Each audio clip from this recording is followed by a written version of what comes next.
प्रशांत किशोर ने बिहार बदलाव रैली का आयोजन कर अपनी फजीहत कराई। हमने कहा था रैली सुपर फ्लॉप, दूसरों के लिए रणनीतिकार प्रशांत किशोर रहे हैं, स्वयं के लिए उस तरीके से रणनीति नहीं बना पा रहे हैं। इनका नाम बड़ा हो सकता है, लेकिन ये चुनाव क्या जीत सकते हैं? प्रशांत किशोर को अपना कांटा स्वयं ही निकालना चाहिए और हर बात में यह नहीं कहना चाहिए कि लिख कर रख लीजिए। प्रशांत किशोर को एक आंधी खड़ी करनी हो और शायद प्रशांत किशोर इस बात का इंतजार कर रहे होंगे कि यह सवाल उठे कि नीतीश कुमार तो मुख्यमंत्री नहीं बनने जा रहे हैं। गौरा बौराम विधानसभा क्षेत्र है कहाँ? दरभंगा जिले में, मतलब मिथिला में है। या इस सीट पर दावेदारी कैसे होगी, यह निर्भर करेगा मुकेश सहनी पर। और अब मुकेश सहनी महागठबंधन की ओर है, तो मुकेश सहनी जिधर होंगे उनका उम्मीदवार गौरा बौराम से होगा। अन्य दावेदारों की बात करें तो एक पप्पू सिंह है, हरी सहनी के बारे में भी चर्चा है कि अब मुख्यमंत्री नीतीश कुमार सेहतमंद है ना? सेहतमंद तो नहीं कह सकते हैं। नीतीश कुमार कहाँ सेहतमंद? नीतीश कुमार सेहतमंद नहीं है, नीतीश कुमार तो घिरे हुए हैं ना। नीतीश कुमार कहीं आपको अकेले जाते दिखाई पड़े? जेडीयू का क्या भविष्य है, कुछ कहा नहीं जा सकता है। जब बीजेपी और जेडीयू में बातचीत होगी तो जेडीयू की ओर से कौन बातचीत करेंगे? नीतीश कुमार कुछ भी नहीं कर सकते, क्योंकि नीतीश नहीं, बिल्कुल नहीं। चिराग पासवान क्या संकट के दिनों के अपने साथियों को टिकट दिला पाएंगे? एक नाम जिसकी चर्चा बिहार में हो रही है, ये नाम है शिवदीप लांडे का। शिवदीप लांडे की पार्टी को हम बहुत गंभीरता से लेने को तैयार नहीं है कि शिवदीप लांडे, पुष्पम प्रिया चौधरी, इन्हें बिहार की राजनीति में गंभीरता से लेने की जरूरत नहीं है। और शिवदीप लांडे को कौन जानता है? कौन जानता है? पुष्पम प्रिया चौधरी तो सीधे मुख्यमंत्री बन गई थी, अखबारों में इस्तेहार देख। आपको तो हम देखिए इशारों में बता दें कि बिहार में एक और पार्टी बनने वाली है। तो अब हम अगली सीट का जिक्र करेंगे, वो है सासाराम की सीट। सासाराम सीट की चर्चा और सासाराम की उम्मीदवारी को लेकर, दावेदारी को लेकर रुपयों की बोरी की चर्चा 2020 में और जो रामनवमी में दंगा हुआ था उसमें न सिर्फ इनका नाम आया बल्कि ये जेल में गए। आपको ध्यान पप्पू यादव पर भी रखना होगा। सिवान मतलब दिवंगत शहाबुद्दीन साहब जरूर रहे, लेकिन अवध बिहारी चौधरी से उनकी लड़ाई हमेशा रहे। उसामा एक नई रणनीति पर काम कर रहे हैं, जिसमें वे बरहरिया में भी चेंज चाहते हैं, सिवान में भी चेंज चाहते हैं। सिवान में वह अपने पिता का बदला लेना चाहते हैं। अब देखिए यहाँ चर्चा क्या है, एक पर्दे के पीछे की रणनीति चल रही है। तो चलिए अब हम बिना देरी के अंतिम सीट का जिक्र कर लेते हैं और अंतिम सीट है मोतिहारी की सीट।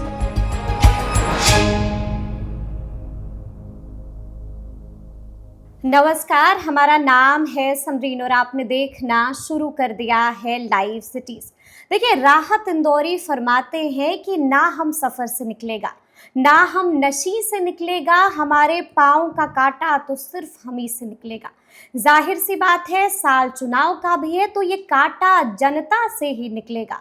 आपको मालूम है कि लाइव सिटीज लगातार आपके लिए बिहार इलेक्शन पॉडकास्ट ला रहा है और एक बार फिर से हम हाजिर हैं बिहार इलेक्शन पॉडकास्ट के साथ। देखिए, आज के इस पॉडकास्ट में जिक्र होगा 6 विधानसभा सीटों का। ये सीटें हैं गौरा बौराम, ब्रह्मपुर, सासाराम, सिवान, खगड़िया और मोतिहारी की सीट। लेकिन बस इतना ही नहीं, आज के इस पॉडकास्ट में हम जिक्र प्रशांत किशोर का भी करेंगे, हम जिक्र नीतीश कुमार का भी करेंगे, हम जिक्र शिवदीप लांडे का भी करेंगे और आपको आज के इस पॉडकास्ट में हम ये भी बताएंगे कि आखिर मुकेश सहनी के मन में, मिजाज में क्या क्या चल रहा है।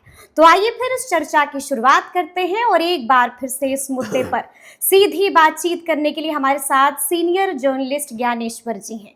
ज्ञानेश्वर जी, एक बार फिर से हम लोग बिहार इलेक्शन पॉडकास्ट के साथ हाजिर हैं और शुरू करेंगे हम लोग 6 विधानसभा सीटों से। पहली सीट जिसकी हम चर्चा करने जा रहे हैं वो सीट है गौरा बौराम की सीट। क्या खबर है वहां से? नहीं समरीन जी, हम सीटों की चर्चा करें उसके पहले हफ्ते भर बिहार की क्या राजनीतिक गतिविधियां रही और चुनाव को लेकर क्या हलचल और क्या भविष्य दिख रहा है, तो सबसे पहले प्रशांत किशोर की चर्चा की जानी चाहिए। बिल्कुल जी। और आपने जो शेर पढ़ा जिसमें कहा गया कि हमारा कांटा हम ही से निकलेगा। जी। तो प्रशांत किशोर का कांटा भी प्रशांत किशोर से ही निकलेगा। देखिए, प्रशांत किशोर ने बिहार बदलाव रैली का आयोजन कर अपनी फजीहत करा ली। आप तो गवाह रहीं, क्या दावे किए गए और क्या हकीकत सामने आया। तो प्रशांत किशोर फिर से फंस गए। और प्रशांत किशोर का भविष्य क्या है? देखिए, रैली के दिन हमने क्या कहा था? हमने कहा था रैली सुपर फ्लॉप हुई। प्रशांत किशोर के लोगों को मेरी बात बुरी लगी, लेकिन जो सच है वो कहा जाना चाहिए। और रैली क्यों फ्लॉप हुई? रैली फ्लॉप नहीं होनी चाहिए थी। मुझे लगता है कि जितने बड़े रणनीतिकार, चुनावी रणनीतिकार, दूसरों के लिए रणनीतिकार प्रशांत किशोर रहे हैं, स्वयं के लिए उस तरीके से रणनीति नहीं बना पा रहे हैं। वे किसी न किसी भंवर जाल में फंस गए हैं। और ऐसा भी प्रतीत होता है कि उन्हें इस बात का अनुभव, एहसास नहीं हो रहा है कि किनके पास जनता है और किनके पास सिर्फ नाम है। उनके इर्द गिर्द नौकरशाह दिखते हैं, रिटायर्ड। उनके इर्द गिर्द वैसे लोग दिखते हैं जो एलिट क्लास के लोग हैं। इनका नाम बड़ा हो सकता है, लेकिन ये चुनाव क्या जीत सकते हैं? ये क्या भीड़ इकट्ठा कर सकते हैं? ये क्या सफल रैली कर सकते हैं? नहीं कर सकते हैं। लेकिन एक बात और है। बात ये है कि क्या प्रशांत किशोर का अध्याय समाप्त हो गया है? मैं मानता हूं प्रशांत किशोर का अध्याय समाप्त नहीं हुआ है। प्रशांत किशोर को अपना कांटा स्वयं ही निकालना चाहिए। अभिमान छोड़ना चाहिए, अतिरेक छोड़ना चाहिए, गुमान छोड़ना चाहिए, और हर बात में यह नहीं कहना चाहिए कि लिख कर रख लीजिए। ठीक है ना? तो प्रशांत किशोर जिन लोगों के बूते रैली की सफलता की कामना कर रहे थे, वे लोग कौन थे? देखिए, कई बार चर्चाएं हुई होंगी, कई बार हमारी बातचीत भी हुई थी। ऐसे लोग जिनके बारे में आप कह सकते हैं कि वह नाम के बड़े हैं, नामदार हैं, लेकिन जनता के मालिक नहीं है। आपने सुना ना, पटना में कोई पीके मिश्रा, उन्होंने कह दिया हम इतने हजार लोगों को लेकर आएंगे, और जब आए तो कितने लोग उनके साथ थे? कितने लोग उनके साथ थे? तो आपको जनता और जनता का नेता, इन दोनों को ठीक से पहचानना होगा। ठीक है ना? और जो बातें आप कर रहे हैं, फिर जो उनका तंत्र है और जिस तरीके से डाटा माइनिंग किया जा रहा है, या जिस तरीके से हर व्यक्ति को जनसुराजी मान लिया जाता है, तो यह बात ठीक नहीं है। आपने टेलीकॉलिंग की और किसी ने कह दिया कि हम सरकार से नाखुश हैं, हम सरकार से प्रसन्न नहीं हैं, हम बिहार में बदलाव चाहते हैं, तो आप उसे सीधे तौर पर जनसुराजी मान लें और उनकी गिनती कर लें। यह बात ठीक नहीं है, ये जायज नहीं। हाँ, ये जायज नहीं है। जो बदलाव चाहते हैं वह यह भी चाहते होंगे कि तेजस्वी यादव मुख्यमंत्री बन जाए, वह यह भी चाहते होंगे कि बीजेपी का कोई नेता मुख्यमंत्री बन जाए। प्रशांत किशोर ही हमारी पसंद है, यह कहाँ कहा गया, लेकिन आपका डाटा जो है वह बढ़ता चला गया। तो प्रशांत किशोर अब बिहार बदलाव यात्रा पर निकलने वाले हैं। तो देखिए, प्रशांत किशोर का अध्याय समाप्त नहीं हुआ है। मुझे लगता है प्रशांत किशोर का भविष्य, और जब प्रशांत किशोर 2 साल पहले आए थे तब भी मैं कहता था कि प्रशांत किशोर समीकरणों से चुनाव नहीं जीत सकते हैं। प्रशांत किशोर को एक आंधी खड़ी करनी होगी। देखिए, आपको मैंने चर्चा की थी, अजीत द्विवेदी इस बारे में बार बार बताते हैं कि अरविंद केजरीवाल का मृत्यु लेख भी लिख लिया गया था। देखिए, इस बार चुनाव, दिल्ली विधानसभा का चुनाव वे हार गए हैं, लेकिन जब वह चुनाव लड़ने को आ रहे थे, राजनीति में आए थे, और उन्होंने दिल्ली में अनशन की शुरुआत की थी। 2 हफ्ते अनशन की हो गए थे। मीडिया ने कवरेज भी बंद कर दिया था, कोई नोटिस नहीं ले रहा था, सिर्फ 3 लोग साथ बैठे थे। और अनशन कैसे खत्म होगा, कुमार विश्वास वह पुरानी तस्वीर कभी कभी वायरल करते हैं, तो सिर्फ 3 लोग बचे थे, लेकिन अनशन समाप्त कराया गया। किरण बेदी आई और दूसरे लोग आए, और इसके बाद अरविंद केजरीवाल का कैसा तूफान खड़ा हुआ और फिर कैसे नतीजे आए थे, अरविंद केजरीवाल कैसे मुख्यमंत्री बने थे। तो प्रशांत किशोर को आंधी खड़ी करनी होगी, प्रशांत किशोर को जातीय समीकरणों में नहीं फंसना होगा। और देखिए प्रशांत किशोर का भविष्य, देखिए मैं फिर कह रहा हूं, प्रशांत किशोर किसी का खेल बिगाड़ सकते हैं, किसी का खेल बना सकते हैं, ठीक है ना।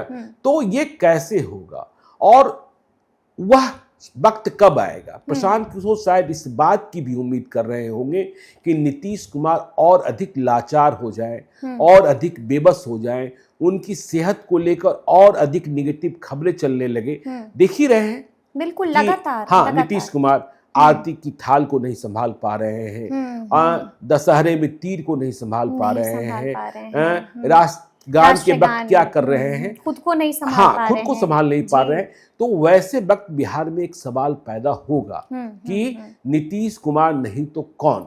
क्योंकि बीजेपी के पास इतना वक्त नहीं बचा है कि वह बिहार को नया नेतृत्व दे सके 2025 के चुनाव के पहले, और उसके बारे में जनता यह मन बना सके कि यह व्यक्ति नीतीश कुमार का विकल्प होगा। देखिए अमित शाह बार बार फंसा रहे हैं, फिर फंसाया है अमित शाह ने। आपने देखा होगा न्यूज 18 के कॉन्क्लेव में अमित शाह गए थे और उनसे साफ तौर पर पूछा गया था क्या 2025 के चुनाव के बाद मुख्यमंत्री नीतीश कुमार ही होंगे? अमित शाह ने क्या कहा कि चुनाव तो उनके नेतृत्व में ही लड़ा जा रहा है। तो चुनाव तो मध्य प्रदेश में शिवराज सिंह चौहान के नेतृत्व में भी लड़ा गया था और महाराष्ट्र में एकनाथ शिंदे के नेतृत्व में भी लड़ा गया था। 2020 में बीजेपी ने क्या कहा था? बिल्कुल प्रेस कॉन्फ्रेंस हुई थी कि नतीजे चाहे जो आए, संख्या चाहे जिसकी जितनी हो, मतलब विधायक चाहे जिस दल के अधिक जीते कम जीते, मुख्यमंत्री नीतीश कुमार ही होंगे। लेकिन इस बार इस बात का ऐलान नहीं किया जा रहा है। तो जनता में यदि यह संदेशा गया, मैं बार बार कहता हूं कि नीतीश कुमार के प्रति नफरत का भाव बिहार के लोगों में नहीं है, क्योंकि डॉक्टर श्री कृष्ण सिंह के बाद यदि बिहार के लिए किसी ने सोचा है तो वह नीतीश कुमार है।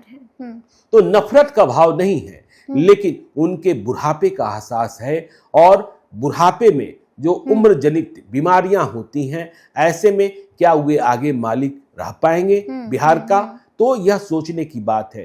तो जब यह रिक्ति पैदा होगी कि नीतीश कुमार आगे मुख्यमंत्री नहीं बनने जा रहे हैं, तो और भाजपा की चाल भी यह दिख रही है कि वह चुनाव जीत कर यदि बिहार में एनडीए चुनाव जीत जाता है तो नीतीश कुमार को मुख्यमंत्री नहीं बनाने जा रही है।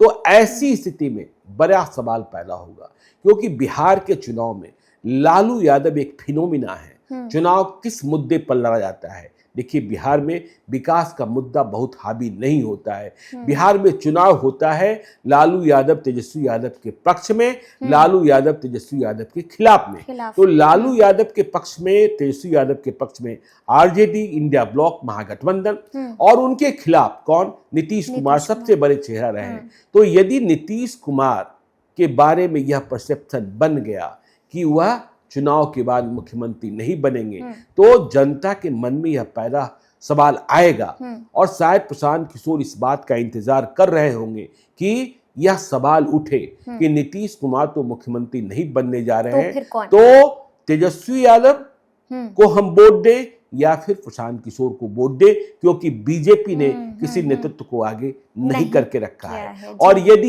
ये स्थिति परिस्थिति आई तो प्रशांत किशोर को कुछ फायदा हो सकता है। हम सरकार बनाने की बात नहीं कर रहे हैं, लेकिन इसका एक दूसरा पहलू भी है। इसका एक दूसरा पहलू यह है कि जो हम बार बार कहते हैं कि लालू यादव पहले गरीबों के नेता थे, फिर पिछड़ों के नेता बने, इसके बाद वह मुसलमान और यादवों के नेता बन गए। पिछड़ा मत गोलबंद भी हो सकता है। एक दूसरी चुनौती यह भी है कि प्रशांत किशोर यदि आगे गए, हम फिर से कह रहे हैं प्रशांत किशोर की राजनीति अभी खत्म नहीं हुई है, उन्हें स्वयं को सुधारना होगा। और बिहार के लाखों लोग जो बिहार में बदलाव चाहते हैं, बिहार में यह सोचते हैं कि कोई ऐसा व्यक्ति जिसने देश दुनिया को देखा हो, जिसने देश दुनिया की तरक्की देखी हो, जो पर कैपिटा इनकम समझता हो, जो जीडीपी समझता हो, वह व्यक्ति बिहार की सत्ता को संभाले। ऐसे लोग प्रशांत किशोर को पसंद कर सकते हैं। लेकिन प्रशांत किशोर 2025 में कोई बड़ी चुनौती कि वह सरकार बना लेंगे, यहाँ हम नहीं देख पा रहे हैं। यह बिल्कुल स्पष्ट है समरीन जी। प्रशांत किशोर के लिए संघर्ष अभी है।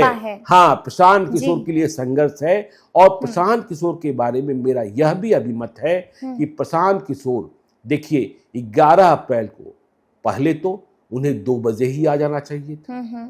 उस स्टेज पर कौन लोग थे जिन्हें सुनने के लिए लोग आए थे? एकमात्र चेहरा प्रशांत किशोर को लोग सुनने के लिए आए थे।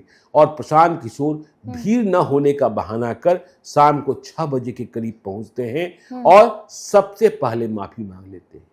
भाई 4 घंटों से जो लोग इंतजार कर रहे थे उनसे माफी नहीं मांगना था, उन्हें साधुवाद देना था, उन्हें धन्यवाद देना था।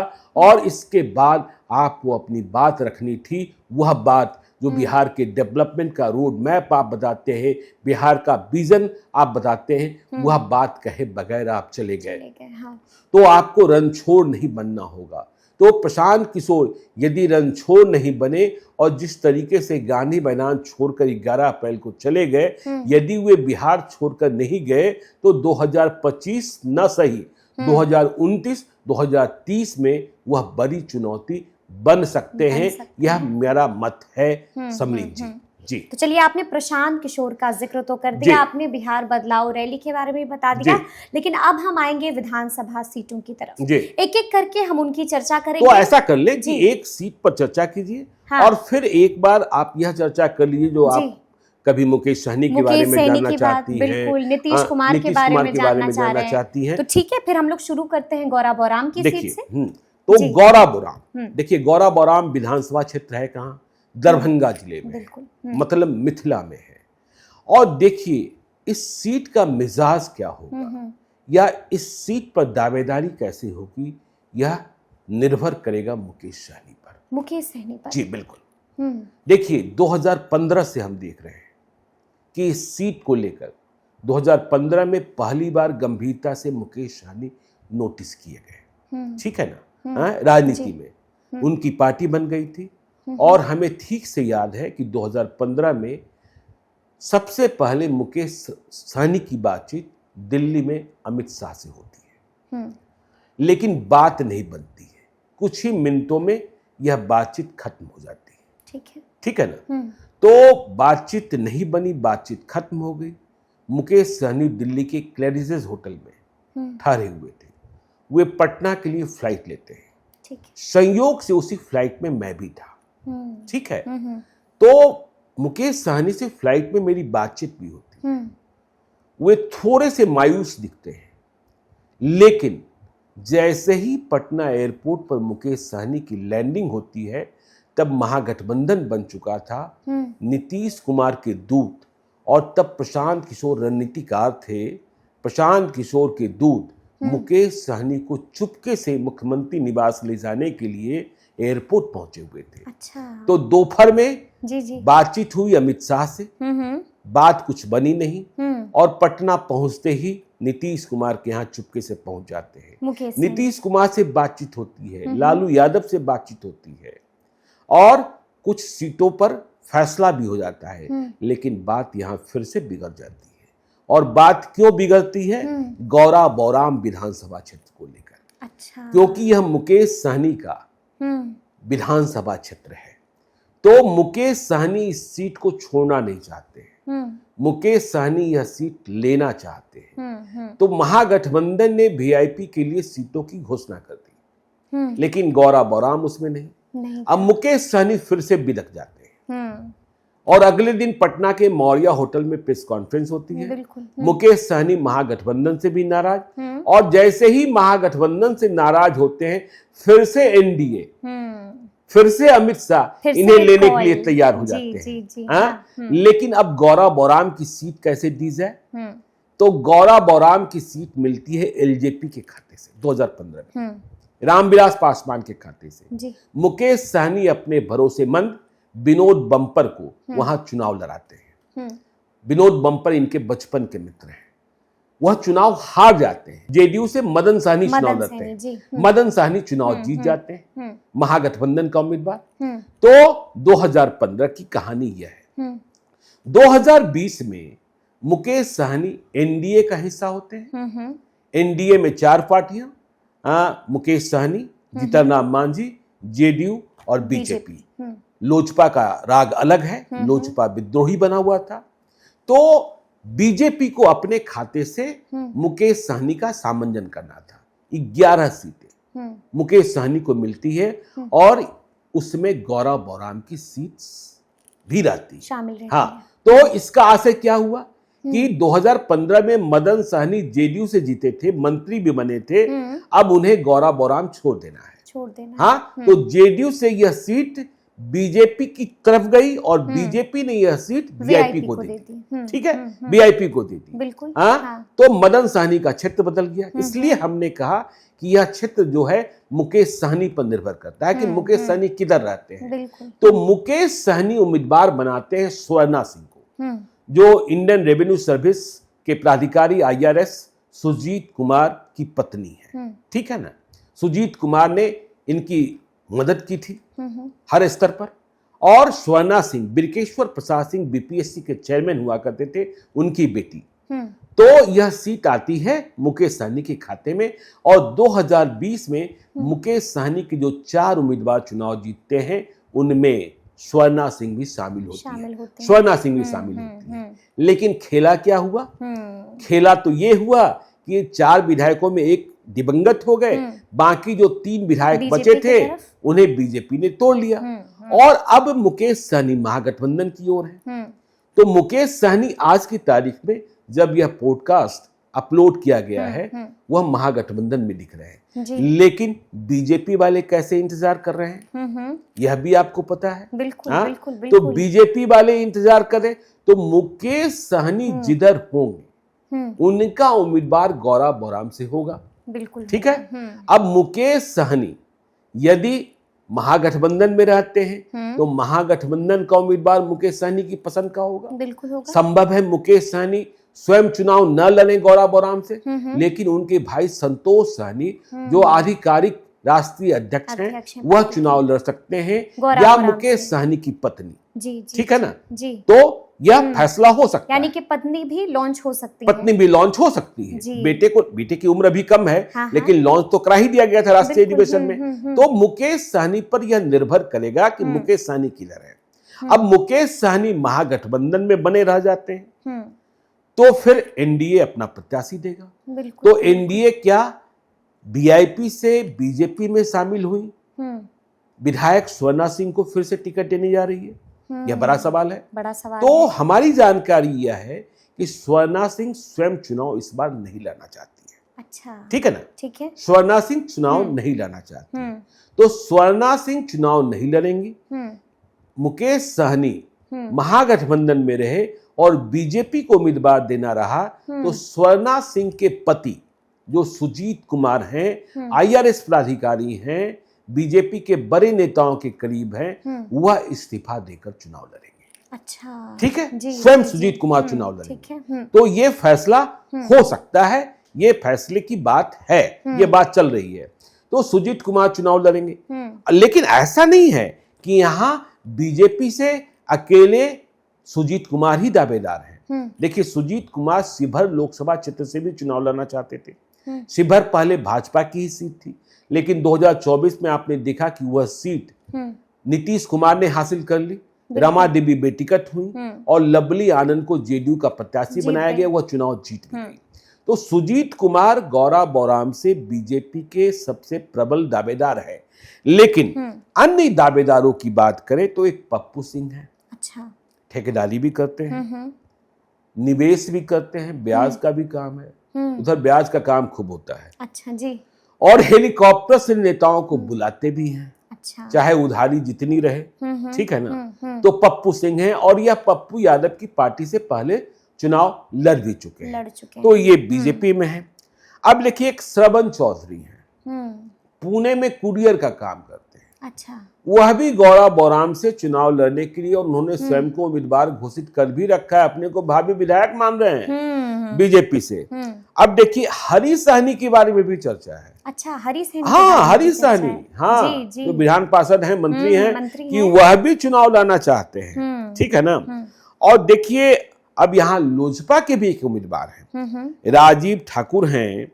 ये दिल्ली में सब्जी का कुछ काम करते हैं, और 2020 में यह एलजेपी के प्रत्याशी भी थे, तो यह भी दौड़ धूप कर रहे हैं। तो यह तो बात हुई, लेकिन सवाल यह पैदा होता है, क्या आरजेडी से कोई दावेदार नहीं है? बिल्कुल, ठीक है ना। मुकेश सहनी महागठबंधन में है, मुकेश सहनी का ही चलेगा, हम मान लेते हैं। लेकिन आरजेडी के नेता, हाँ नहीं, इच्छा होती है, और मुकेश सहनी किधर चले जाएंगे, अमित शाह कब बुला ले, मुकेश सहनी क्या बन जाएंगे। तो देखिए दरभंगा से एमएलसी का चुनाव लड़ा था उदय शंकर यादव ने, वह भी गौरा बौराम से लड़ना चाहते हैं। परवीन यादव हैं, अच्छा। यह ललित यादव के करीबी हैं, यह भी चुनाव लड़ना चाहते हैं।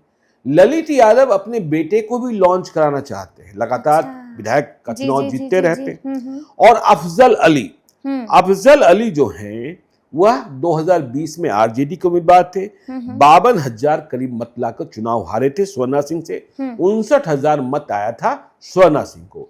तो यह गौरा बौराम की स्थिति है कि यह क्षेत्र मुकेश सहनी के राजनीतिक भविष्य या मुकेश सहनी के खूंटे से दिखेगा कि यहां दावेदार कौन और किस पार्टी से। मुकेश सहनी को बाज करना होगा, फिर आगे हम गौरा बौराम के बारे में विस्तार से, बिल्कुल जब हम टिकट की टिक शुरू करेंगे, टिकट की रेस शुरू करेंगे, तो एक एक विधानसभा क्षेत्र के बारे में बताएंगे ही बताएंगे, खोल कर बताएंगे। हाँ बिल्कुल, खोल कर बताएंगे। तो यह गौरा बौराम की स्थिति है, ये गौरा बौराम की स्थिति है। लेकिन अब हम जिक्र करेंगे मुख्यमंत्री नीतीश कुमार का। हम आपसे जानना चाहते हैं कि अब मुख्यमंत्री नीतीश कुमार सेहतमंद है ना? नहीं, नीतीश कुमार की सेहतमंद तो नहीं कह सकते हैं ना।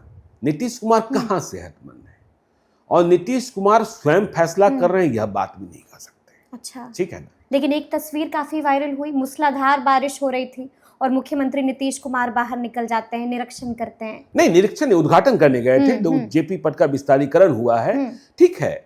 तो नीतीश कुमार, तो देखिए नीतीश कुमार अपने कर्तव्यों से कभी नहीं चूकते हैं। अब नीतीश कुमार को उद्घाटन करना था, चुनाव का साल है, लगातार निरीक्षण कर रहे हैं। अब देखिए मेट्रो का भी कहा जा रहा है कि पहला प्रोजेक्ट पटना एयरपोर्ट का भी कहा जा रहा है, और तमाम बातें, बेगूसराय की कनेक्टिविटी जो वहाँ पुल बना है। तो नीतीश कुमार सेहतमंद नहीं है, नीतीश कुमार तो घिरे हुए हैं ना। नीतीश कुमार कहीं आपको अकेले जाते दिखाई पड़े हैं? नहीं। हाँ, या तो विजय चौधरी होंगे, या अशोक चौधरी होंगे, संजय झा होंगे, ललन सिंह होंगे। और तो नीतीश कुमार सेहतमंद नहीं है। जेडीयू का क्या भविष्य है, कुछ कहा नहीं जा सकता है।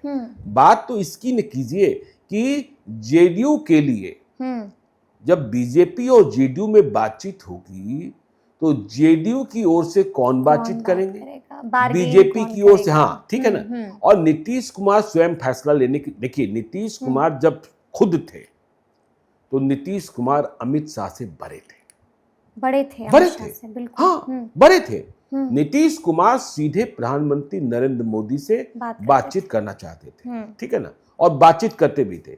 इसमें कोई शक नहीं कि देखिए नरेंद्र मोदी नीतीश कुमार को नहीं छूना चाहते, क्योंकि बिहार को लेकर बीजेपी को डर लगता है। हाँ, कि नीतीश कुमार को यदि नीतीश कुमार से डर नहीं लगता, तो चुनाव के बाद जो छूने की बात हो रही है, चुनाव के पहले ही छूट गया था। हाँ, तो नीतीश कुमार को यदि छू दिए और पिछड़ा वोट गोलबंद हो गया, तब ऐसी स्थिति में क्या होगा? तो नीतीश कुमार सेहतमंद तो बिल्कुल नहीं है। और देखिए कई लोग चर्चा करते हैं कि नीतीश कुमार क्या फिर कुछ कर सकते हैं। नीतीश कुमार कुछ भी नहीं कर सकते, क्योंकि पलटी की भी नहीं, बिल्कुल नहीं, समझे ना, बिल्कुल नहीं। देखिए नॉर्थ ईस्ट साउथ जो भी कह लीजिए, ईस्ट वेस्ट जो भी कह लीजिए, जो है ना, तो जितने लोग बैठे हैं वह बीजेपी के करीब हो चुके हैं। जितने जो अफसर हैं उन्हें पता है कि हमने इधर उधर समझाया तो ईडी सीबीआई बैठी है। बिल्कुल। तो नीतीश कुमार, आप ही ने बताया था आई हैव योर फाइल्स। हाँ बिल्कुल, I have your I files. have your files, हाँ, जी। तो नीतीश कुमार इधर उधर नहीं होने वाले हैं। नीतीश कुमार की सेहत यदि और खराब हुई तो पब्लिक अपीयरेंस कम होगी और लोगों के बीच यह मैसेज और ज्यादा तेज ट्रेवल करेगा कि नीतीश कुमार अब नेतृत्व करने की स्थिति में नहीं है। अभी से लोगों ने कहना शुरू कर दिया है। बिल्कुल, अभी से लोग कह रहे हैं कि नीतीश कुमार यदि और बीमार हुए तो क्या तेजस्वी यादव बन जाएगा?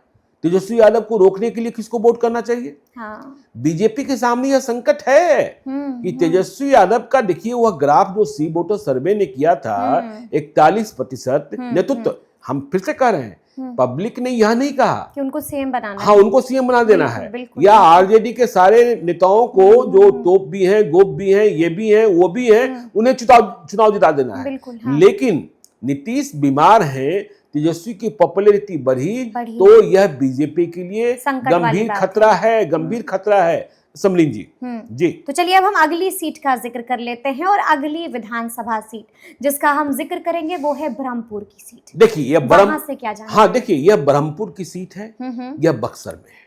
हाँ। देखिए बक्सर की पवित्र धरती, ठीक है ना। देखिए अयोध्या तो मर्यादा पुरुषोत्तम की जन्मभूमि है, लेकिन कर्म भूमि, शिक्षा तो यहीं मिली, बिल्कुल, बामन अवतार यहीं। और जिस च्यवनप्राश की बात करते हैं, च्यवन ऋषि ने इस च्यवनप्राश को यही बनाया था।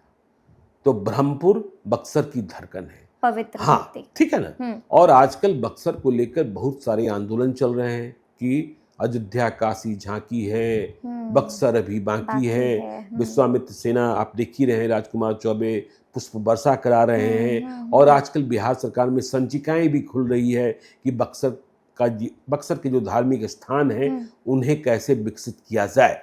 तो ब्रह्मपुर विधानसभा क्षेत्र जो है वह विधानसभा क्षेत्र, देखिए शंभूनाथ यादव अभी आरजेडी के चुनाव जीते हुए हैं।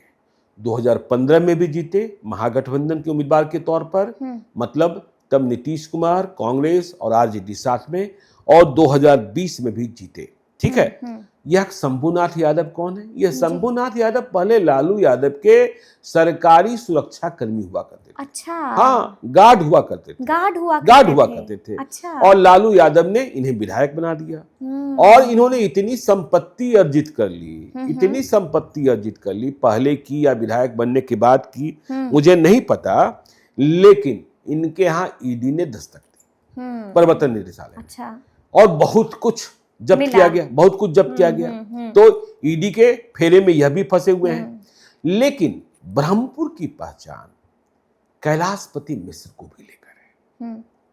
देखिए वो कैलाशपति मिश्र जिन्होंने भाजपा को बिहार में खड़ा किया। बिहार में भाजपा के निर्माण में जिन दो नेताओं का सबसे बड़ा योगदान है उनमें कैलाशपति मिश्र और सुशील कुमार मोदी हैं। तो देखिए कैलाशपति मिश्र की बहू दिलमणि मिश्र यहां से विधायक बनी थी, लेकिन फिर यह सीट इधर उधर हो गई।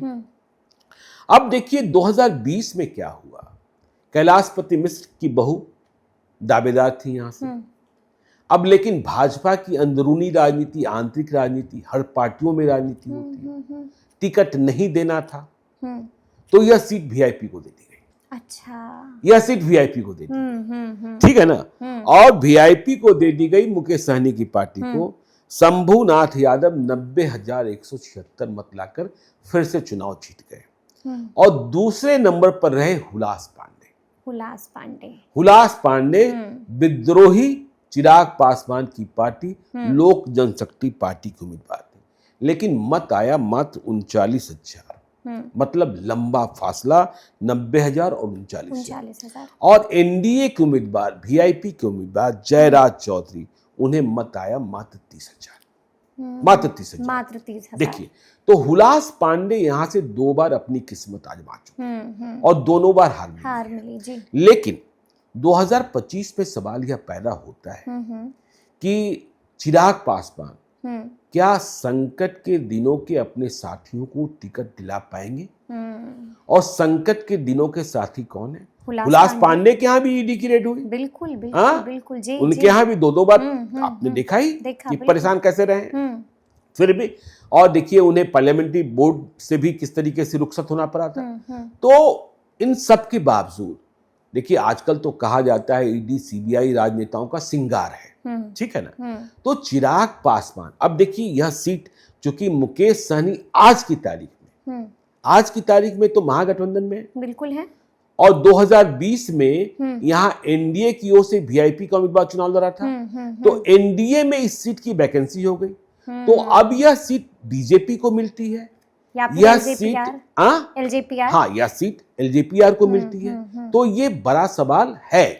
तो अब देखिए हुलास पांडे चिराग पासवान के उम्मीदवार हो सकते, लेकिन बीजेपी के लिए भी आसान सीट नहीं रही है। हमने कहा दिलमणि मिश्रा हार गई कैलाशपति मिश्र की बहू, विवेक ठाकुर अभी नवादा के सांसद बन गए जी, सीपी ठाकुर के बेटे, लेकिन विवेक ठाकुर हाई प्रोफाइल नेता ब्रह्मपुर गए थे चुनाव लड़ने 2015 में बीजेपी के टिकट पर, चुनाव नहीं जीते थे, ठीक है ना। तो यदि यह वैकेंसी एनडीए में है, बीजेपी से उम्मीदवार कौन, क्या दिलमणि मिश्रा को फिर मौका मिलेगा, कैलाशपति मिश्रा के परिवार से किसी को मौका मिलेगा, दूसरे को मौका मिलेगा। यहाँ संतोष रंजन राय, अच्छा ठीक है ना जी, गिरिराज सिंह के हनुमान है, अच्छा, और दिल्ली में भाजपा के कई नेताओं के बहुत ही करीब हैं, ठीक है ना। तो वह भी 2020 से ही प्रयास कर रहे हैं। तो संतोष रंजन राय क्या टिकट ले पाएंगे बिल्कुल। दिलमणि मिश्रा टिकट ले पाएंगे, हुलास पांडे को टिकट मिलेगा, या फिर प्रदीप राय। देखिए प्रदीप राय एक बड़े होटलियर हो गए हैं, होटलों का कारोबार है, पेट्रोल पंप का कारोबार है, रियल एस्टेट का कारोबार है, अभी इनके यहाँ राज्यपाल गए थे, लेकिन ये अश्विनी चौबे के बेहद करीबी है। अच्छा हाँ जी। तो अश्विनी चौबे का बीजेपी के भीतर क्या वजूद रह गया है, और भी नेताओं के करीब हैं, लेकिन अश्विनी चौबे के ज्यादा करीब है। और माल जाल में कोई दिक्कत नहीं है, वह सब जो अहर्ताएं हैं वो पूरा करते हैं, हाँ वो पूरा करते हैं जी। तो अश्विनी चौबे पैरवी करके स्वयं टिकट ले लें, अपने बेटे को दिला दें, यह बड़ी बात होगी। तो प्रदीप राय सब कुछ के लिए तैयार है, लेकिन टिकट किसे मिलेगा। और देखिए यदि महागठबंधन की बात करें तो बहुत खींचतान नहीं है, महागठबंधन में फिर से शंभुनाथ यादव को ही टिकट मिलेगा, क्योंकि लालू यादव का आशीर्वाद प्राप्त है, और तेजस्वी यादव को भी इन्होंने ऐसा कुछ बिगाड़ा नहीं है कि तेजस्वी यादव नाराज हो सकते हैं। तेजस्वी यादव को बचपन से देखते आए हैं, तो इसलिए शंभुनाथ यादव, एनडीए से टिकट कौन लेगा वहां पर मारामारी है। और यदि देखिए मुकेश सहनी एनडीए में आ भी जाते हैं, यदि हम मान ले, हाइपोथेटिकल मान ले, तब भी मुकेश सहनी 2025 में ब्रह्मपुर सीट का दावा नहीं करने जा रहे हैं। लेकिन यहाँ एनडीए के लिए देखिए, आपने देखा होगा कि भोजपुर शाहबाद के इलाके में 2020 के जो चुनाव परिणाम है, और पहले दूसरे चरण में जहां चुनाव संपन्न हुए थे, वहां तो एनडीए का सुपरा ही साफ हो गया। बिल्कुल जी। क्योंकि इन विधानसभा क्षेत्रों में, इस इलाके के विधानसभा क्षेत्रों में आरजेडी और माले का,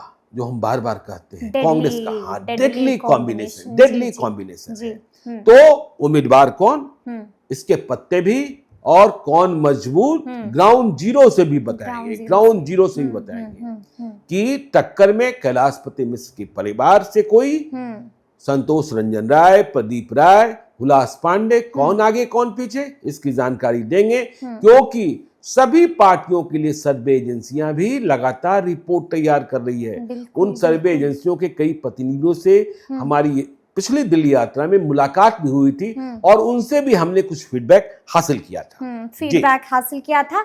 लेकिन अब एक नाम जिसकी चर्चा बिहार में हो रही है, ये नाम है शिवदीप लांडे का। लोग सवाल पूछ रहे कि क्या लगता है कुछ कर भी पाएंगे या फिर बिल्कुल फुस हो जाएंगे शिवदीप लांडे, करना क्या चाहते हैं? नहीं, शिवदीप लांडे ने आईपीएस की नौकरी से इस्तीफा दिया, एक अच्छे पुलिस पदाधिकारी रहे, महाराष्ट्र से वास्ता है, महाराष्ट्र जन्मभूमि है, महाराष्ट्र में प्रतिनियुक्ति पर भी गए थे, और फिर बिहार आए। बिहार में क्या हुआ क्या नहीं हुआ, उन्होंने आईपीएस की नौकरी छोड़ दी, और इसके बाद उन्होंने हिंद सेना बना ली। तो देखिए, शिवदीप लांडे की पार्टी को हम बहुत गंभीरता से लेने को तैयार नहीं है। अच्छा। ठीक है ना, जी। कि शिवदीप लांडे, जी। पुष्पम प्रिया चौधरी, आरसीपी सिंह, इन्हें बिहार की राजनीति में गंभीरता से लेने की जरूरत नहीं है।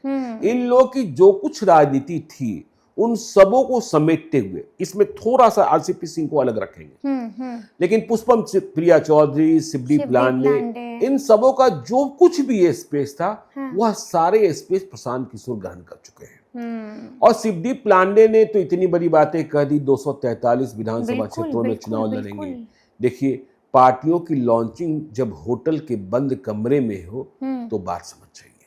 देखिए, अभी हम शिवदीप लांडे की नीयत पर सवाल नहीं उठा रहे हैं, क्योंकि वे दागदार नहीं रहे हैं, उनकी वर्दी में दाग नहीं रहा है, उनके नाम में दाग नहीं रहा है। लेकिन हमने ऐसी पार्टियां भी देखी हैं जो दूसरे कामों के लिए बनती हैं, जो दूसरे कामों के लिए बनती हैं।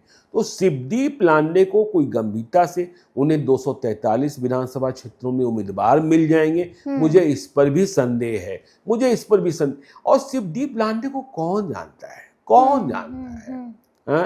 पुष्पम प्रिया चौधरी तो सीधे मुख्यमंत्री बन गई थी अखबारों में इस्तेहार देकर, और अब वह देखिए फिर से मास्क नहीं खोलती हैं। उन्होंने स्वयं भी चुनाव लड़ लिया था। हाँ, शपथ भी ले रखा है। उनके किसी भी उम्मीदवार की जमानत बची थी क्या? बिल्कुल। और खबर ये आ रही है कि वह भी किसी गठबंधन के लिए परेशान है। भाई, कोई भी गठबंधन आपको तवज्जो क्यों देगा? आपको तवज्जो क्यों देगा? आपकी ताकत को पहले समझेगा। तो शिवदीप लांडे बहुत नोटिसेबल नहीं होंगे बिहार की राजनीति में। इस तरीके की बहुत सारी पार्टियां पंजीकृत हैं और उनका हाल आपको तो हम देखिए इशारों में बता दें कि बिहार में एक और पार्टी बनने वाली है। एक और पार्टी बनेगी? हाँ। अच्छा। हाँ, और यह पार्टी कुछ बड़े नेताओं को साथ लेकर बनने वाली है। अच्छा। इसमें कुछ पूर्व सांसद भी आपको दिख सकते हैं। एक और बड़े नेता हैं। अच्छा। ठीक है ना जी, उनके मन में भी पार्टी बनाने का इरादा है। ठीक है ना, वे स्वयं हारे हैं। अच्छा। आपको इशारों में बताते हैं अभी। जी। वे स्वयं हारे हैं और वे मानते हैं कि मुझे हराने के लिए साजिश रची गई। ठीक है ना, समझ रहे हैं आप, समझ रही हैं? हाँ? तो अब उनकी इच्छा देखिए, बहुत सारा इंतजार कर रहे थे, अभी वे अधूरे मन में कभी हाँ की तरफ बढ़ते हैं, कभी ना की तरफ बढ़ते हैं। ठीक है ना, विधानसभा चुनाव के टिकट का भी इंतजार है। हाँ। लेकिन उनके मन में इतना ज्यादा गुस्सा भरा पड़ा है। अच्छा। कि वह अपनी ही पार्टी के कुछ उम्मीदवारों को शिकस्त दिलाने के लिए एक नई पार्टी भी बना ले सकते हैं। अच्छा। एक नई पार्टी भी बना ले सकते हैं। और ये नेताजी ऐसे हैं जो पहले किसी का कॉल नहीं उठाते थे। ठीक है ना, अब हर व्यक्ति का कॉल स्वयं उठा रहे हैं। अच्छा। जाने पर नाश्ता पानी भी पूछ रहे हैं, जलपान भी करा रहे हैं, खूब आवभगत करा रहे हैं और लंबी लंबी बातचीत कर रहे हैं, घर परिवार का हालचाल भी पूछ रहे हैं और यदि आप कोई समस्या बता दीजिए तो उसके निराकरण की कोशिश भी कर रहे हैं। तो बिहार में चुनाव का वक्त है, तो ऐसी पार्टियां का उदय हो सकता है, उदय हो सकता है। आपको ध्यान पप्पू यादव पर भी रखना होगा। बिल्कुल। पप्पू यादव कांग्रेस से बहुत खुश नहीं है। कांग्रेस से बहुत खुश नहीं है। पिछले हफ्ते वह गुजरात गए थे जहां कांग्रेस का राष्ट्रीय अधिवेशन था, उन्हें बोलने का मौका वहां नहीं मिला, उन्हें बुला जरूर लिया गया। तो कांग्रेस पार्टी आरजेडी से बार्गेन करने के लिए पप्पू यादव का इस्तेमाल कर रही है। लेकिन पप्पू यादव भी अगले कुछ दिनों में समझ जाएंगे कि मुझे कितना इस्तेमाल होना है और कितना इस्तेमाल नहीं होना है। देखिए, कांग्रेस जिस तरीके से आरजेडी को तौलना चाह रही है तो वह चेहरे दिखा रही है। आपने देखा कि आरजेडी की ओर से कोशिशें हो रही थी कि जगदानंद सिंह जब नहीं आ रहे हैं तो कोई दलित अध्यक्ष बना दिया जाए। शिवचंद्र राम का नाम चल रहा था, कुमार सर्वजीत पासवान का नाम चल रहा था। उसके पहले राजेश राम को कांग्रेस ने अध्यक्ष बनाकर दलित वोट बैंक को, और दलित वोट बैंक में भी रविदास वोट बैंक को साधने की कोशिश की। तो अब पप्पू यादव की, भाई देखिए, मेरे पास पप्पू यादव हैं जो आपके विरोध के बाद भी तेजस्वी यादव 40-40 विधायकों के साथ पूर्णिया में बैठे रहे, इसके बाद भी पप्पू यादव नहीं हारे। और हमने पप्पू यादव का मतलब कांग्रेस ने पप्पू यादव का साथ दिया, राहुल गांधी सभा करने को नहीं गए, तो हमारे पास पप्पू यादव भी हैं। तो लेकिन पप्पू यादव हैं, लेकिन पप्पू यादव की भूमिका क्या होगी, और पप्पू यादव को तेजस्वी यादव बर्दाश्त कितना करेंगे, यह भी बड़ा सवाल है। तो पप्पू यादव भी खुद को तौल रहे हैं, कांग्रेस को तौल रहे हैं, और यह देखे जाने की बात होगी कि पप्पू यादव फैसला कब लेते हैं, क्योंकि उन्हें भी अपने कुछ समर्थकों को टिकट दिलाना है। तो उनके लिए राजी होते हैं नहीं होते हैं, यह बात है। ये भी आने वाला वक्त ही बताएगा कि आगे क्या कुछ होगा। तो अब हम अगली सीट का जिक्र करेंगे, और अगली सीट जिसकी हम चर्चा करेंगे वो है सासाराम की सीट। क्या खबर है सासाराम? चलिए अब सीधे आप सासाराम पर आ गए जी। शेरशाह, बिल्कुल शेरशाह सूरी, हाँ शेरशाह सूरी जी। और सासाराम सीट की चर्चा और सासाराम की उम्मीदवारी को लेकर, दावेदारी को लेकर रुपयों की बोरी की चर्चा 2020 में खूब हुई थी, याद है ना? बिल्कुल बिल्कुल। बिस्कोमान के नीचे गाड़ी मिली थी, गाड़ी में जी जी जी बोरा ही मिला था, बिल्कुल बोरा ही मिला था, बिल्कुल। और जिनको टिकट मिलना था वे बेटिकट हो गए थे, बेटिकट हो गए, क्योंकि बोरा मिल गया था। और टिकट किसी और को मिल गया, टिकट मिल गया राजेश गुप्ता को, चुनाव जीत भी गए। तो 2020 में क्या हुआ कि 2020 में सासाराम का समीकरण बिगड़ गया।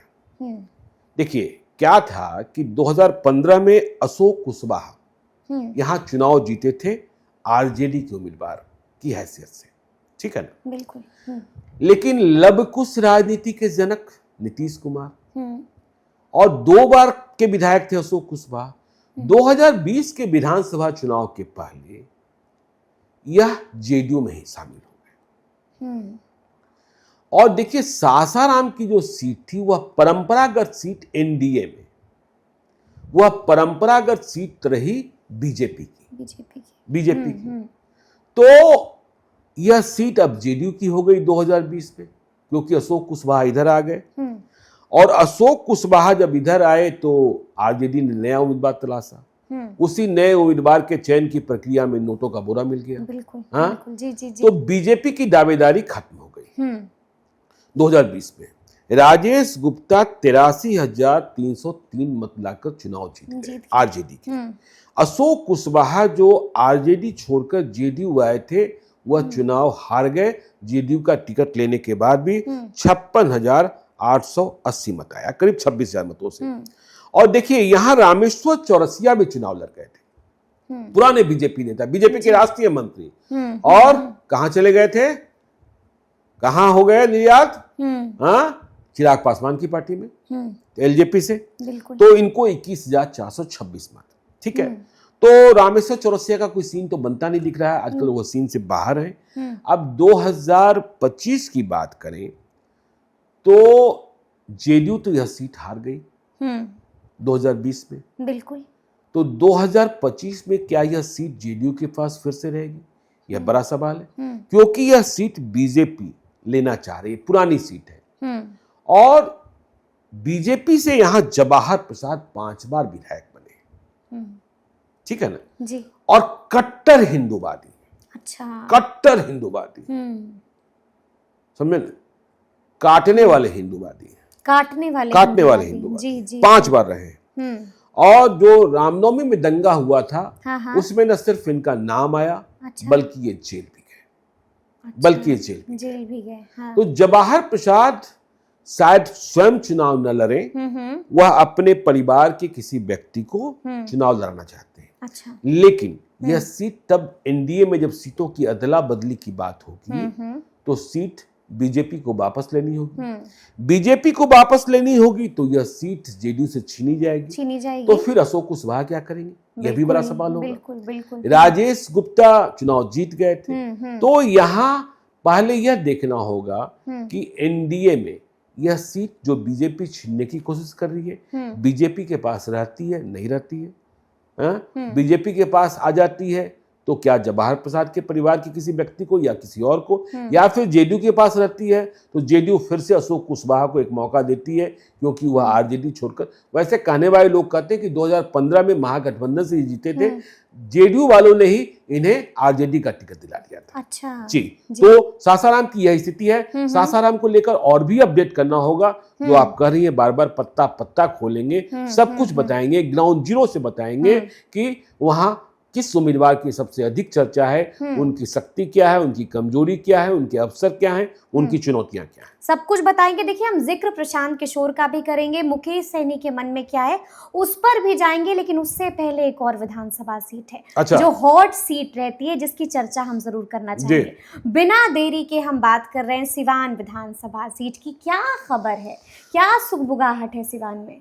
सिवान मतलब दिवंगत शहाबुद्दीन। देखिए जी, सिवान एक बहुत उलझा हुआ विधानसभा क्षेत्र है।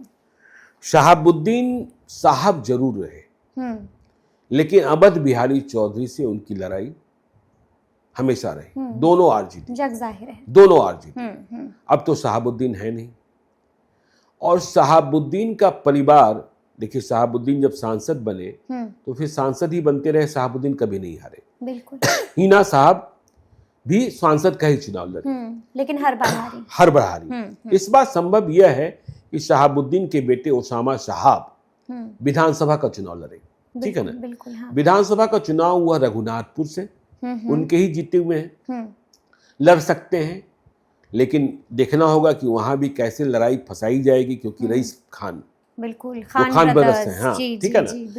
क्योंकि ओसामा एक नई रणनीति पर काम कर रहे हैं, जिसमें वे बरहरिया में भी चेंज चाहते हैं, सिवान में भी चेंज चाहते हैं। सिवान में वह अपने पिता का बदला लेना चाहते हैं, जी, ठीक है ना?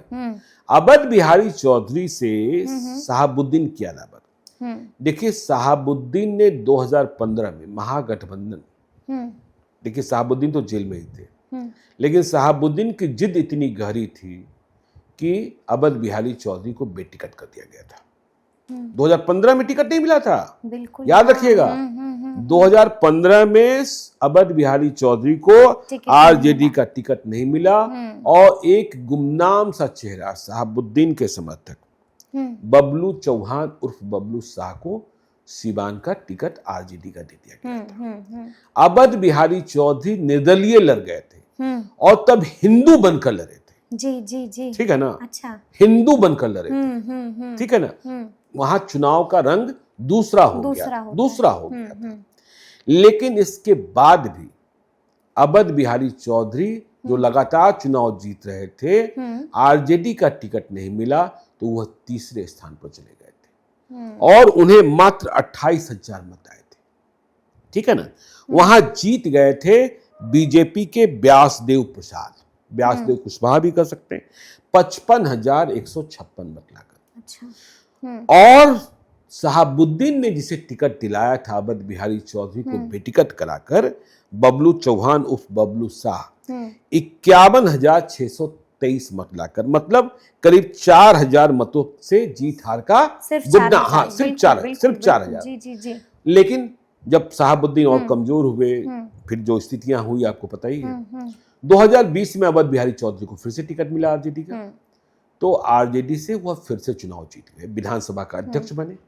अब उनकी उम्र भी है, उनकी सेहत भी है, लेकिन कहा यह जाता है कि जो लालू यादव और ओसामा साहब में शहाबुद्दीन, मतलब शहाबुद्दीन के बाद, अब तो शहाबुद्दीन है नहीं, हाँ, ओसामा साहब और तेजस्वी में जो बातें हुई हैं, उसमें सिवान, बरहरिया, रघुनाथपुर के उम्मीदवारों को लेकर कुछ शर्तें हैं। अच्छा, ठीक है ना? कुछ शर्तें हैं।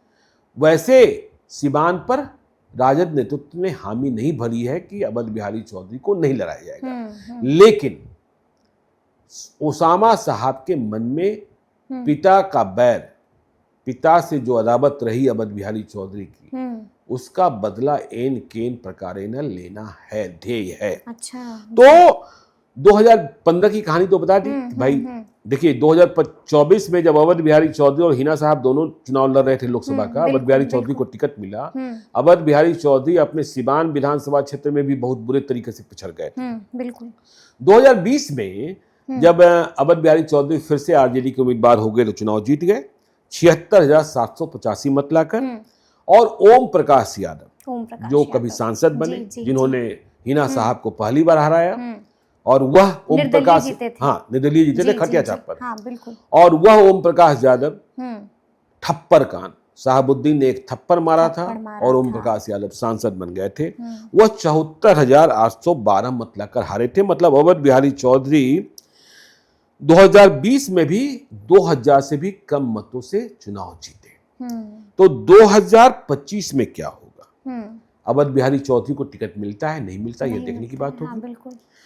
ओम प्रकाश यादव शायद चुनाव न लड़े। ओम प्रकाश यादव बीजेपी से अपने बेटा, जिनका नाम चंद्र विजय प्रकाश यादव है, एलियस हैप्पी यादव है, उसे चुनाव लड़ना चाहते हैं। अच्छा। व्यासदेव प्रसाद का बेटा मुकेश कुमार कुशवाहा, व्यासदेव प्रसाद अब खुद नहीं लड़ेंगे, जो 2015 में चुनाव जीत गए थे, वह अपने बेटे के लिए। राहुल तिवारी हैं, जनार्दन तिवारी के पोते हैं, भाजपा के पश्चिमी के जिलाध्यक्ष हैं। तो यह भी प्रयासरत हैं बीजेपी की ओर से। अवध बिहारी चौधरी की मुश्किलें बढ़ सकती है, क्योंकि लोकसभा चुनाव अब तो गई थी वहां, एक जीवन यादव चुनाव लड़ रहे थे, याद है जी, याद है ना? पूरा एकदम बिल्कुल हाई वोल्टेज में। तो जीवन यादव तो खैर बहुत पीछे रहे, लेकिन हाँ, तो जीवन यादव ने पैसा भी खूब आया था। जीवन यादव को लोकसभा चुनाव के बाद जब महागठबंधन की सरकार बिहार में बनी, तो उन्हें कई बार जेल भिजवा दिया गया था। तो इस बात को लेकर खटास है, तो जीवन यादव भी वहां चुनाव लड़ेंगे। अच्छा। तो अवध बिहारी चौधरी को टिकट मिला तो जीवन यादव भी खड़े तो हो जाएंगे, 2 यादव आपस में टकराएंगे, भिड़ जाएंगे। अब देखिए यहाँ चर्चा क्या है। हाँ।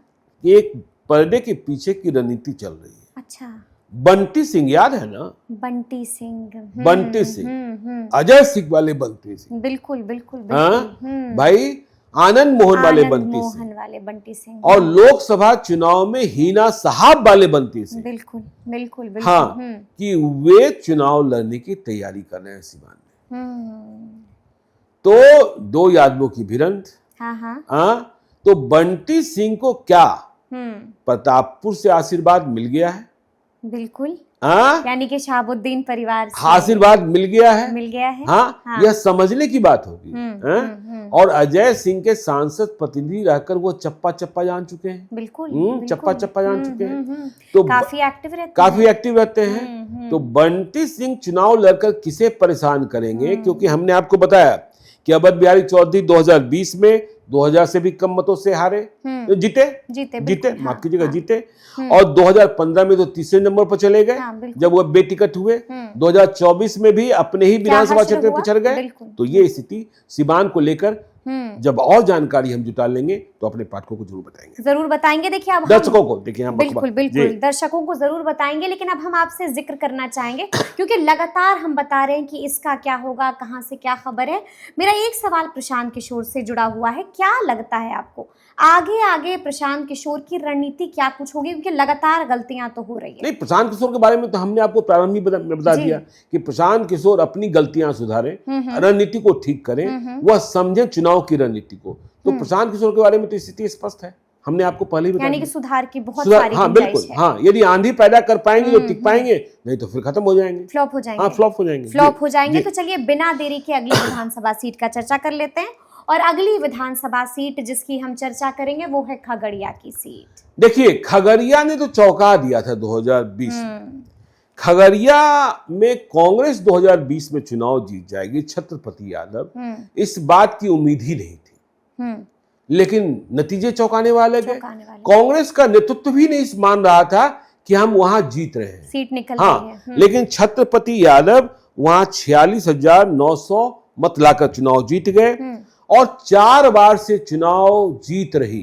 पहली बार एलजेपी से जीती थी पूनम यादव, जो रणबीर यादव की पत्नी है। रणबीर यादव ने 2 शादियां कर रखी हैं। अच्छा जी, ठीक है ना? जी। उनमें एक पूनम यादव, ठीक है।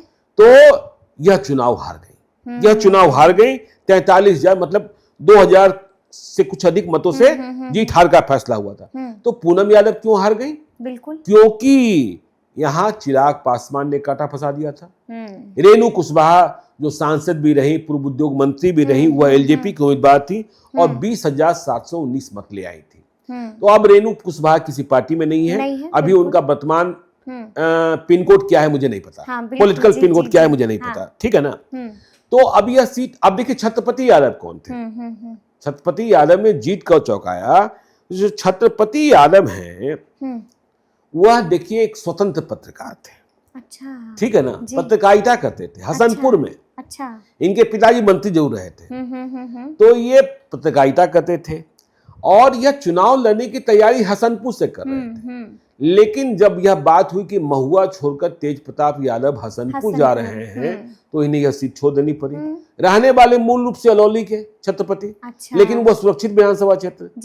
तो यह आगे खगड़िया, और खगड़िया से टिकट मिला। कांग्रेस को कहीं से लगता ही नहीं था कि जीतेंगे, लेकिन रेणु कुशवाहा ने इनकी किस्मत खोल दी। अब सवाल यह पैदा होता है कि देखिए छत्रपति यादव को तो फिर से टिकट मिलेगा, उनकी दावेदारी ही ठीक है। तो 2025 में एनडीए से कौन लड़ेगा? तो देखिए यह सीट इस बार बीजेपी मांग रही है। अच्छा, खगड़िया की? हाँ, खगड़िया की सीट बीजेपी मांग रही है कि यह सीट मुझे चाहिए। क्यों चाहिए बीजेपी को? किसके लिए चाहिए? नहीं, किसके लिए चाहिए उस पर हम आते हैं।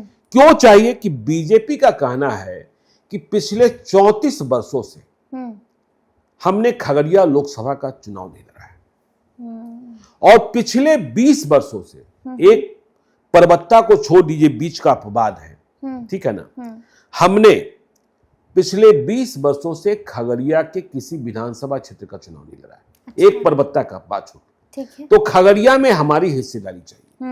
खगड़िया और सम्राट चौधरी का प्रेम आप समझती हैं? बिल्कुल समझ रहे हैं। यह भी समझती हैं आप? जी जी जी, हाँ। ठीक है ना। तो खगड़िया में एक सीट चाहिए, तो खगड़िया की कौन सी सीट चाहिए?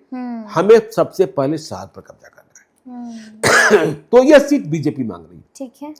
और पूनम यादव, जो हमने कहा कि रणवीर यादव की 2 पत्नियां, और दोनों पत्नियों की ताकत तो रणवीर यादव ही रहे, ठीक है। अब दोनों की अलग अलग छवि बन गई है, 4 बार विधायक रह चुकी। तो रणवीर यादव का प्रेम इन दिनों पूनम यादव से न के बराबर है। अच्छा, ठीक है ना, ठीक है। और रणवीर यादव का प्रेम जो है वह कृष्णा यादव, दोनों बहनें हैं, ये भी जान लीजिए। अच्छा, दोनों बहनें? हाँ, दोनों बहनें हैं। जी जी। तो रणवीर यादव का प्रेम इन दिनों कृष्णा यादव से ज्यादा है।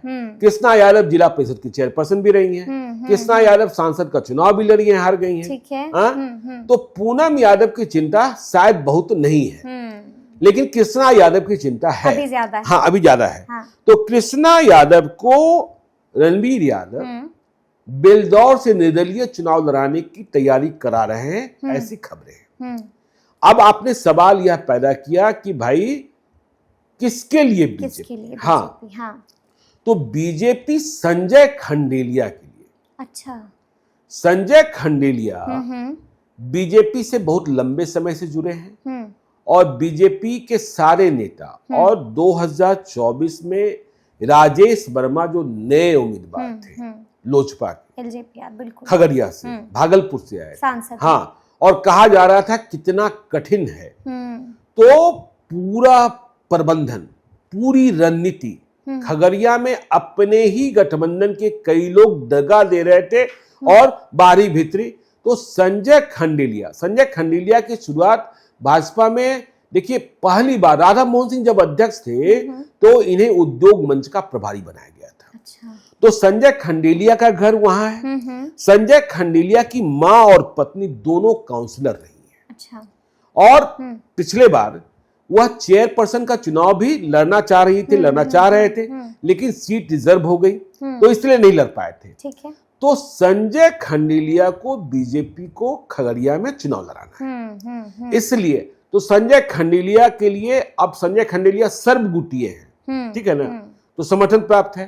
तो संजय खंडेलिया के लिए भाजपा जेडीयू से कि देखिए पूनम यादव तो अब समझ ही रही हैं, बिल्कुल, हाँ। तो अब रणवीर यादव की शक्ति भी पूरे तौर पर नहीं है, तो संजय खंडेलिया की के लिए यह सीट बीजेपी ले सकती है, बीजेपी ले सकती है। हाँ। और फिर यह देखना होगा कि आगे क्या। लेकिन हम यही आपको बताएं, हम खगड़िया से ग्राउंड रिपोर्ट भी दिखाएंगे, जल्दी ही बताएंगे कि कांग्रेस के छत्रपति यादव हैं, लेकिन ऐसा नहीं है कि आरजेडी ने दावेदारी छोड़ दी है।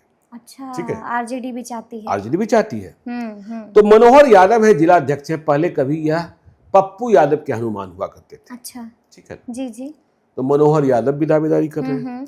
अब एक कुमार रंजन उर्फ पप्पू यादव है, नाम ही है कुमार रंजन उर्फ पप्पू यादव, ये आरजेडी के पूर्व जिलाध्यक्ष हैं। अच्छा। और जो प्रीतम यादव है ना, जी जी तेजस्वी यादव के साथ, हाँ। उनके रिश्तेदार भी लगते हैं, उनके भाई के कुछ लगते अच्छा। हैं, तो ये भी। लेकिन अब देखिए यहाँ घमासान है, और बीजेपी जो है अपने वोट बैंक के समीकरण से, क्योंकि आप जानते हैं बीजेपी यह समझती है कि यादवों का मत नहीं मिलना, गैर यादव ध्रुवीकरण हो जाना है, गैर यादव ध्रुवीकरण हो जाना है। तो गैर यादव ध्रुवीकरण में बैस मत हो गया, कुशवाहा मत हो गया, और अन्य अति पिछड़ी जातियों का मत हो गया, तो संजय खंडीलिया को हम जिताकर विधानसभा पहुंचा सकते हैं, और खगड़िया में जो हमने कभी नहीं किया वह हासिल कर सकते हैं पिछले 20 वर्षों में। तो खगड़िया में एक सीट बीजेपी को मिलेगी। अब खगड़िया की सीट मिलती है यह देखना होगा। और देखिए जो चिराग पासवान है वह अलौली की सीट लेंगे, क्योंकि उन्हें पशुपति पारस से निपटना है। जी। तो चलिए अब हम जिक्र कर लेते हैं मुकेश सहनी का। मैंने शुरू में ही कहा था कि कई तरह के कयास लगाए जा रहे हैं। हम सीधा सवाल आपसे ही पूछेंगे, क्या जानकारी मिल रही है, अंदर की खबर क्या है, क्या वाकई में मन डोल रहा है? देखिए मुकेश सहनी को बहुत ठीक से संभालना होगा तेजस्वी यादव को। मुकेश सहनी को संभालने में तेजस्वी यादव देरी कर रहे हैं, क्योंकि मैं दिल्ली में था और मुकेश सहनी की डिमांड कितनी बड़ी है, मतलब मुकेश सहनी को बुलाने के लिए जी, मतलब लोग किस तरीके से एनडीए वाले परेशान हैं, क्योंकि माना यह जा रहा है कि 225 का जब हमने टारगेट तय किया है, मतलब एनडीए ने, तो 175 पार करने के लिए भी मुकेश सहनी आवश्यक है। एनडीए में यह आम सहमति है, और यह माना जा रहा है कि यदि मुकेश सहनी उधर से इधर आ जाते हैं तो तेजस्वी यादव फिर से 32% पर ही सिमटे रह जाएंगे, उनके पास और कोई वोट नहीं जोड़ने वाला है। तो इसलिए मुकेश सहनी से बातचीत तेजस्वी यादव जल्द शुरू कर दें, सीटों की बात कर लें, संख्या की बात कर लें। मुकेश सहनी 60 की बात कर रहे हैं, सब जानता है 60 की बात कोई होती नहीं। और यदि मुकेश सहनी को नहीं संभाल पाए तो अमित शाह भी पसंद कर रहे हैं, नीतीश कुमार भी पसंद कर रहे हैं, झटका दे सकते हैं। और राजभूषण चौधरी निषाद का रिपोर्ट कार्ड दिल्ली में बेहतर नहीं है। तो मुकेश सहनी की लॉटरी देखिए, राजभूषण चौधरी निषाद चाहे जो कह ले, उनकी लॉटरी तो मुकेश सहनी ने बिहार में सहनी की राजनीति शुरू की और अपनी पाठशाला में राजभूषण चौधरी निषाद को भर्ती किया, इसी के कारण खुली ना। बिल्कुल। यदि एनडीए की ओर मुकेश सहनी जाकर एक सीट हासिल कर लेते और मुजफ्फरपुर की वह सीट रहती तो मुकेश सहनी चुनाव भी जीतते और आज की तारीख में केंद्र में कैबिनेट मंत्री भी होते। केंद्र भाई सारे सहयोग, या तो फिर एमओएसएस इंडिपेंडेंट चार्ज होते जयंत चौधरी की तरह। तो मुकेश सहनी की डिमांड उधर बहुत तेज है। अब तेजस्वी यादव को वक्त रहते बहुत देरी नहीं करनी चाहिए। वैसे भी हम बार बार कह रहे हैं कि महागठबंधन में समन्वय में देरी हो रही है। हाँ, कांग्रेस से मोलजोल आप कर ही रहे हैं, ठीक है ना, कांग्रेस से मोलजोल, कांग्रेस से भी तनातनी है। तो मुकेश सहनी को यदि आपने ज्यादा लटकाया तो फिर ये पीठ में खंजर भोंक देंगे। नहीं, पीठ में क्यों भाई, आप मुझे इंतजार कराते रहेंगे और अंतिम में कह देंगे यह कि भाई ये छोड़ी हुई सीटें हैं, तो खंजर भोंकने की बात क्या है? खंजर भाई, दोस्ती दोनों हाथ से ताली बजती है, दोनों हाथ से ताली बजती है। यदि आपको वोट चाहिए तो मुझे आपको मुझसे बात भी करनी होगी। आप बात करेंगे ही नहीं और मेरी स्थिति स्पष्ट नहीं करेंगे तो हम क्या करेंगे? ठीक है ना, यानी कि कम्युनिकेशन गैप है। जी बिल्कुल। तो चलिए अब हम बिना देरी के अंतिम सीट का जिक्र कर लेते हैं, और अंतिम सीट है मोतिहारी की सीट। क्या खबर है, यहाँ पर से कौन आगे चल रहा है? नहीं देखिए, मोतिहारी में तो अब चूंकि चंपारण की राजनीति के पितामह कहे जाते हैं राधा मोहन सिंह, ठीक है ना, और उनके ही चेले हैं प्रमोद कुमार। भाई उनके चेले प्रमोद कुमार 2005 से लगातार चुनाव जीत रहे हैं। तो राधा मोहन सिंह की यदि चलेगी तो प्रमोद कुमार ही, और राधा मोहन सिंह की नहीं चली तो क्या होगा? ठीक है ना। तो देखिए दावेदार, तो अब देखिए राधा मोहन सिंह ने एक और नया चेला तैयार करने की कोशिश की थी, प्रकाश अस्थाना को। तो प्रकाश अस्थाना मेयर का चुनाव हार गए देवा गुप्ता की पत्नी से। याद ही है ना वो। तो बीजेपी से अब तक तो मुझे यह लगता है कि चंपारण में, क्योंकि 2015 भी जब पूरे प्रदेश में महागठबंधन की लहर चल रहा था, महागठबंधन का लहर चल रहा था, तब भी चंपारण को राधा मोहन सिंह ने बचा कर रखा। पर ऐसा नहीं है कि यहाँ अन्य टिकट के उम्मीदवार दावेदार नहीं हैं। अब देखिए, जेडीयू से यहाँ दिव्यांशु भारद्वाज पटना विश्वविद्यालय छात्र संघ के अध्यक्ष रहे, जी बिल्कुल। लगातार काम कर रहे हैं, लगातार काम कर रहे हैं। दिव्यांशु भारद्वाज, हाँ, लगातार।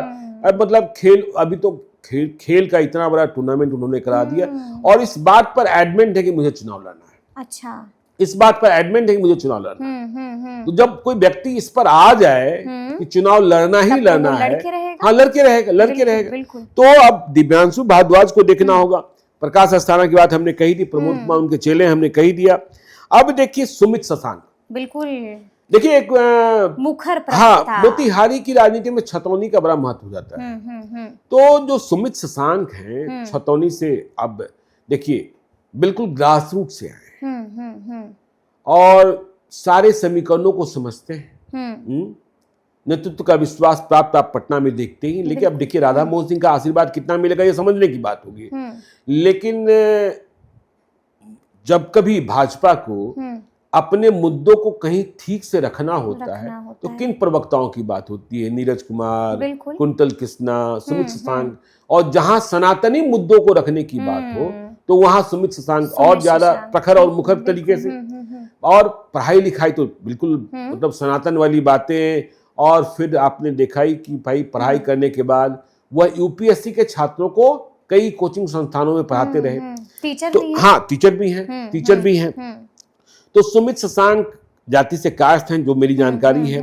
तो देखना होगा कि बीजेपी के भीतर फैसला क्या होता है। ये सीट तो बीजेपी की रहेगी, लेकिन दिव्यांशु भारद्वाज चुनाव लड़ेंगे, यह बात पक्की है। अब रही बात की एनडीए की बात, तो महागठबंधन। तो महागठबंधन में देखिए 2020 में यहाँ ओम प्रकाश चौधरी सहनी है, यह आरजेडी के उम्मीदवार थे, चुनाव हारे थे। ठीक है। देखिए पूर्वी चंपारण मतलब मोतिहारी जिले में मुकेश सहनी का भी दखल होगा। देबा गुप्ता के घर पर दोनों गए थे, और देबा गुप्ता को टिकट देना भी चाहते थे मुकेश सहनी 2024 के लोकसभा क्षेत्र में ही, चुनाव में ही।